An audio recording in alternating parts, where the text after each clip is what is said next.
Hello, this is Shai.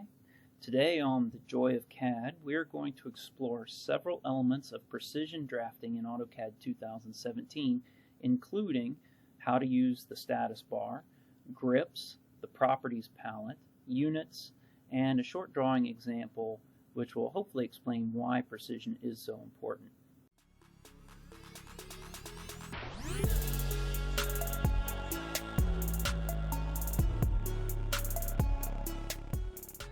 Let's start with the AutoCAD Status Bar. So if you notice in the bottom right hand of your drawing screen here, you have these options. This is the AutoCAD Status Bar. And here on just on the left hand side, you notice there are what's called a grid and a snap.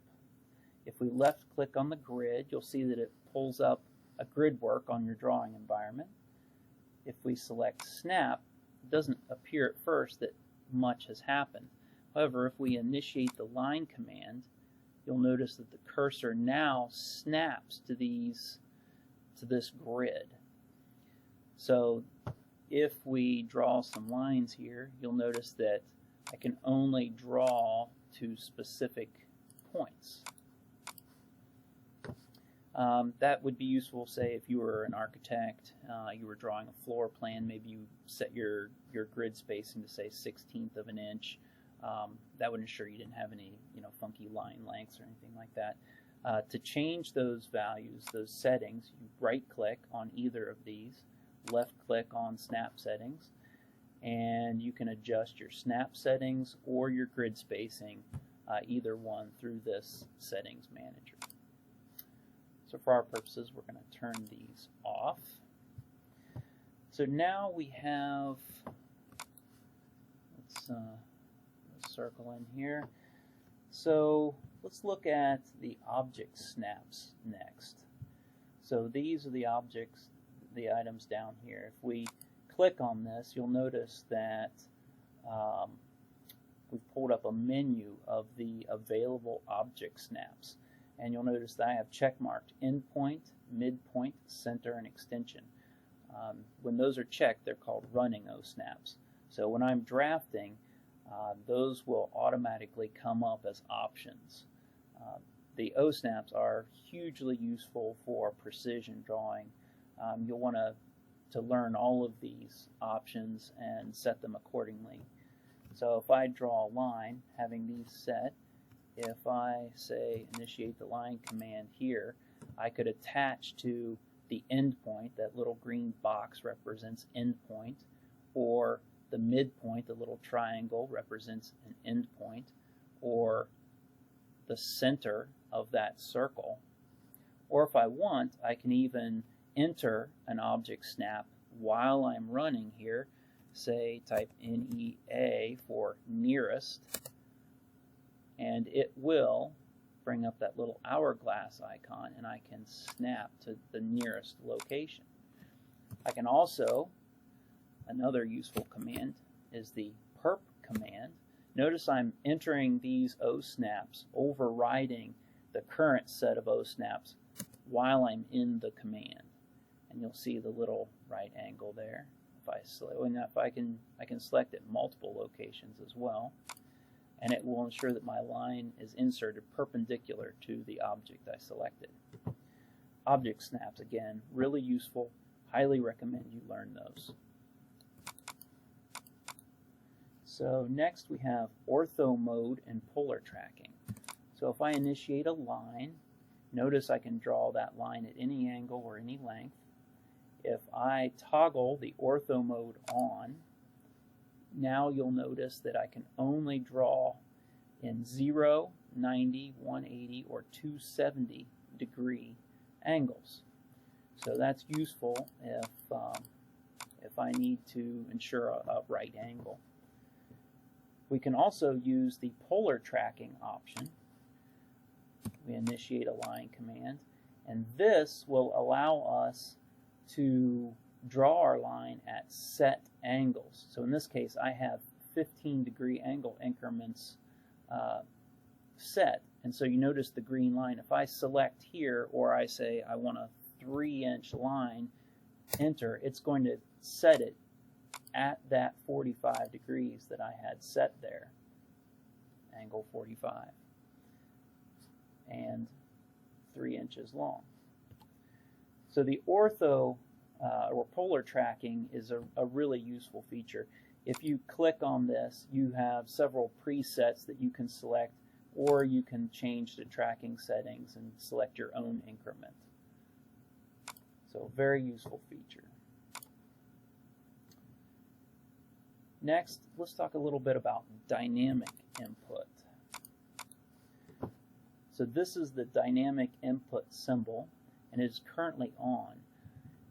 If this is off, you would typically be drawing by specific coordinates on your screen. You'd have to know where you're at any one time. If you see my coordinates here, that shows I'm right around 15x, 4.5y. So that's useful to know, but not very helpful if you're trying to draw very precisely. So if we turn on our dynamic input and we draw a line, I can now specify that the length and angle of the line that I want. So I could say 4 units, angle 0 degrees, enter, and that will draw a line for me that is 4 units long at 0 degrees. I could then draw another line at 2 units, angle symbol. I'm just using the less than symbol on the keyboard, 90, and it will draw a line 2 units at 90 degrees. Again, I can continue with this, enter 4 units, angle symbol 180 degrees, enter, and finally if I want to close this box I can type C, enter, and it would close. Dynamic input is really useful. So the last line, it's referencing the last line segment that you entered. So it's looking now for this next point. So if I specify 1 unit, angle 270, it's referencing the last point that I entered. Dynamic input is really another really useful tool. Note, the coordinates down here are for reference only. You should not try to draw your objects based on these values. Only use these for reference, where you're at in the drawing, where your cursor is located at in the drawing environment. Please also note that that's close enough or that looks about right are not good enough. You must be precise when you're drafting in CAD. So with that said, we also have what's called grips. So if I select, well, let's go ahead and join these objects, these lines, and if you recall, these will become polylines now. And you notice the blue, small blue boxes, those are called grips. I can left click on these and I can manipulate them based on where I want them to go. Now let's say that, and now I wasn't very precise when I moved these, let's say I want to move this particular point up an inch. I could select that point, left click that point, say at 1, angle 90, and I could move that very precisely in a specific location. Grips are available on any of the drawn objects.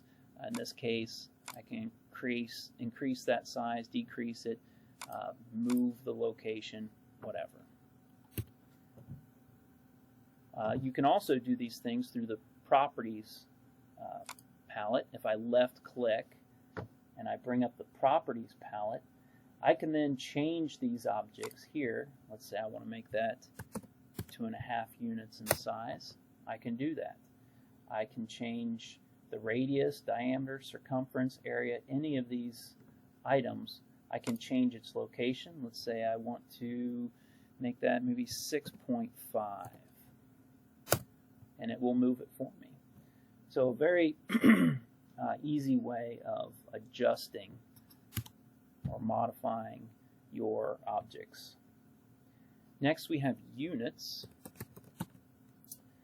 Units can be accessed either by typing units or going up through the red A at the top, drawing utilities, and selecting units. So you'll notice that this is where we set our insertion scale, length, and angle type, and precision. Always check your project to verify that you are working in the correct units. In this case, inches, millimeters are common. Instead of decimal, we may be using architectural or fractional, just depends. So drawing units, always make sure that you're setting your drawing units to the project that you're working with. Let's do a precision example now. So let's say we want to draw a line, and we're going to draw this line. That looks about right. That's yeah, so that's about 13 inches. Let's make it a little bit, right around 12 inches long, roughly, and 0 degrees. Okay? So, now, let's look at that again. Let's double check this. If we look at our properties, yep, angle. So it's about 12 units long at an angle of 0. So now let's draw a line from this start point, and let's draw this. Let's instead enter the value 12 units, angle 0. We're physically inserting the 0 degree angle here. Enter. Notice the difference. Okay, let's revisit our units, and we see that our precision for the angle is set to 0. No significant digits. Let's go to 4 significant digits here. Select OK. Now let's select this red object and look at it in the Properties menu now. Not a 0 degree angle, 0.068. So just because it showed 0 angle on our display, that was not correct. We needed to enter that 0 value. Now let's select the green line,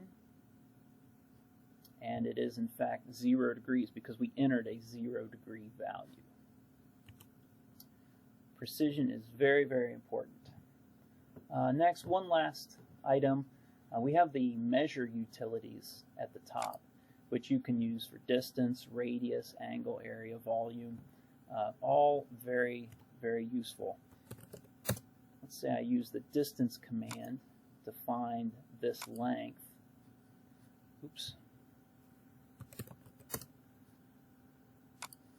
And you'll see that it shows me the length of the object. Well, we can also use this measure tool, which is a little bit fancier, and that now gives me the X distance, the Y distance, the actual distance, and even the angle. Really, really useful command. Great for checking your work. Highly recommend you use that. This concludes this session of The Joy of CAD. Enjoy!